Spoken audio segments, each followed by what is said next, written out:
2024 November వరకు guarantee ఇచ్చినవి 51,277.71 కోట్లు. ఇక డ్రా చేసినవి కూడా 51,891.44. 2024 వరకు 2023 డిసెంబర్ నుండి 2024 నవంబర్ 30 వరకు డ్రా చేసిన FRBM రుణాలు 52,118 కోట్లు. అట్లాగే అధ్యక్ష 2023 డిసెంబర్ నుండి 2024 నవంబర్ 30 వరకు కార్పొరేషన్లో SPVలు డ్రా చేసిన FRBM ఏతర రుణాలు 61,991.14 కోట్లు. 2024 నవంబర్ 30 వరకు FRBM ఏతర రుణాలు 51,277.71 కోట్లు. 2024 నవంబర్ 30 వరకు 10,099.70 కోట్లు. ఇవన్నీ పై విధంగా ఉన్నాయి. ఇది సమగ్రమైనటువంటి సమాధానం వారికి.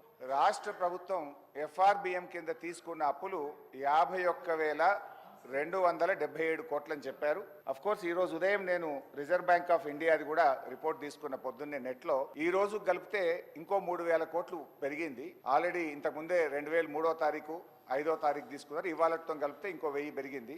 55,277 కోట్లు FRBM కింద తీసుకున్నారు. కార్పొరేషన్ గ్యారంటీల కింద 61,991 కోట్లు తీసుకున్నారు. 10,099 కోట్లు గ్యారంటీ లేకుండా తీసుకున్నారు. ఒక్క ఏడాదిలో వీళ్ళు చేసిన అప్పు 1,27,208 కోట్లు. 5 ఏళ్లకు మనం లెక్క కడితే ఎంత అవుతుందంటే అధ్యక్ష 6,36,040 కోట్ల రూపాయలు 5 ఏళ్లలో కాంగ్రెస్ ప్రభుత్వం చేయబోయే అప్పుగా దీన్ని బట్టి మనకు స్పష్టంగా కనబడతా ఉంది. బీఆర్ఎస్ పార్టీ 10 ఏళ్ల కాలంలో 671 అని ఒకరంటారు, 7 లక్షల కోట్లని ఒకరంటారు, 711 అని నోటికి వచ్చినట్టు మాట్లాడుతున్నారు. I challenge in this house, ఒక రోజు స్పెషల్ గా డిబేట్ పెడతారా పెట్టండి, లేదు ఆడిటర్లను పిలిచి పెడతారా, ఫైనాన్స్ డిపార్ట్మెంట్ పెట్టి పిలుస్తారా పిలవండి. ఐ వాంట్ టు ప్రూవ్ 10 ఏళ్ల బీఆర్ఎస్ కాలంలో జరిగిన మొత్తం అప్పు కేవలం 4,17,496 మాత్రమే. కానీ గోరంతలు కొండంతలు చేసి గోబల్స్ ప్రచారం చేసేటువంటి ప్రయత్నాన్ని ఈ సభ ద్వారా నేను తీవ్రంగా ఖండిస్తా ఉన్నాను. గతంలో గౌరవనీయులు బట్టి విక్రమార్క గారు